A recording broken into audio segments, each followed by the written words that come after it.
Hey, baby girl, how are you? I am home. It is Monday afternoon. It is probably about, let me see, 1:41. I've been here a little bit longer than that, but girl, I just been trying to get myself together because your sister fell at school. And they called me and left a voice message on my cell phone and said, you know, Alea fell in some mulch. And she hurt her stomach, and it didn't seem right. It didn't sound right. But they said, well, we gave her an ice pack, and we're sending her back to class. And so I'm like, okay. I heard the message. I wasn't really bothered, or concerned. But it was weird because she had hurt her stomach in some mulch. So I was like, okay. And not even 5 minutes later, I get another call on my work phone this time, and they were saying, um, Kalia complaining about her stomach is really cramping her, and she wanted to talk to me, and so I talked to her, and she wasn't doing too good, so I said, let me pick her up, make sure she ain't got no internal bleeding and ain't nothing, kind of crazy going on. And so I picked her up, but she seemed to be okay. I said, well, let me just give her some medicine and let her lay down. And so that's where she is right now. She's in the room right now, and she's just laying down and, trying to get some rest. So I'm here and I'm chilling pretty much because I ain't going back to work.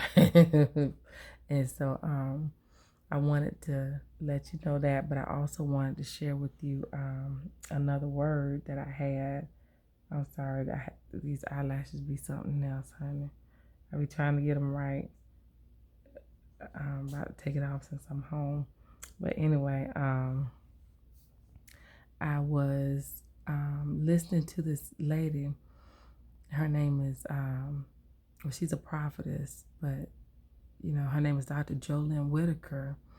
And she does these sessions, these prayer calls, every so often, but she does them every Friday, especially, and she calls it Friday Fire. And in this Friday Fire, I didn't listen to it on Friday because I was doing other stuff and I was listening to other stuff, and so I heard it on Saturday night late.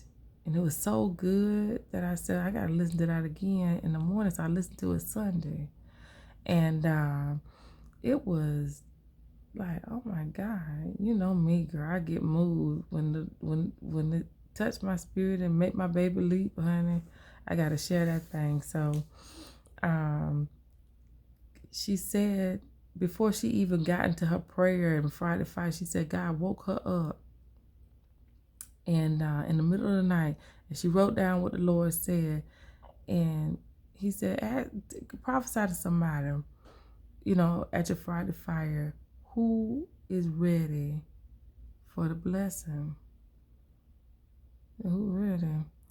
She says, he says, so many people are praying for particular blessings, but they're not ready for it. They ain't prepared for it. So she said, get your outfit ready, because the blessing's gonna knock, and you gotta be ready.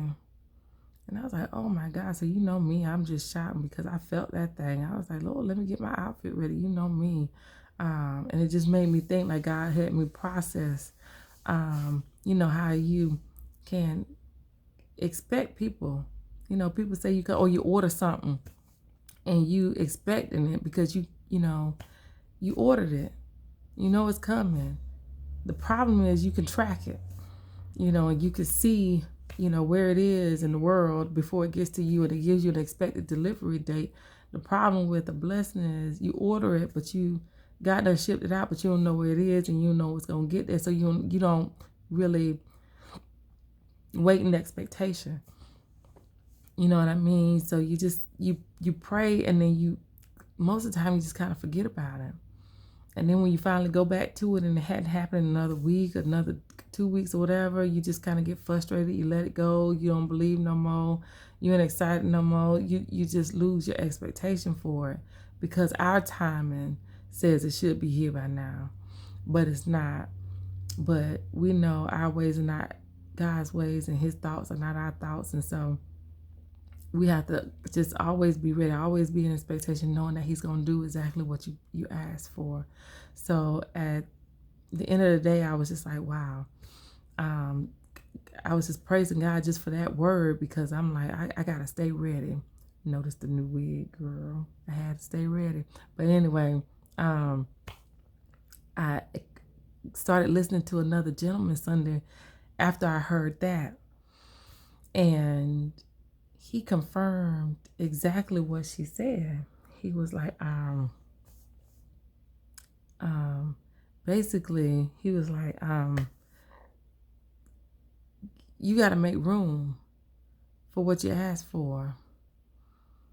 And I said, this is a confirmation because I remember back in December, I was standing in Walmart and God said to me in my ear, I promise you, He said, make room. And I didn't know what that meant. And so I said, God, what you mean, make room? And I was just like trying to clean up, throwing stuff away. I had went back to Walmart a couple of weeks later and bought these plastic bins to start packing stuff up and giving stuff away. And I'm just trying to make room. And I'm like, God, what does that mean, make room? And nothing never happened from what I thought was making room.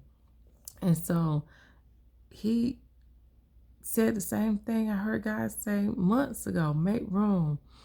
And I posed the question in the feed. I said, how do you make room? And He answered my question. He said the prayer of Jabez. He said, remember, Jabez said, Lord, enlarge my territory. And then he said, bless me indeed. So He said your territory got to be enlarged before the blessing comes. And so basically He started breaking down what enlarging territory means, and getting ready because the house is coming, the job is coming, the promotion is coming, the business and all this other good stuff. But you got to have an enlarged territory, an enlarged mind capacity, all kind of stuff within you for you to receive everything that God is trying to bring to you. And so it was just so powerful, and I was like, oh my God. So yesterday was another high day in the Lord. I was just so happy. And then here come today, my poor baby, even though she got hurt, I said, God, is something good coming out of this? And sure enough, that wasn't nothing wrong with this child. She in the bed, she trying to play Oculus, and I'm like, girl, if you don't lay down, that made me pick you up from school. He made me pick you up from school, and ain't nothing wrong with you. So yeah, definitely something good came out of it. God wanted me out of that environment and at home and just sitting here and talking to you. So because I didn't want to waste your time at work, knowing that you probably got stuff to do and customers and clients to see, I just wanted to leave you a video message and let you know, get ready for what you ask God for, because it's going to come. I love you, sweetheart. Have a good day.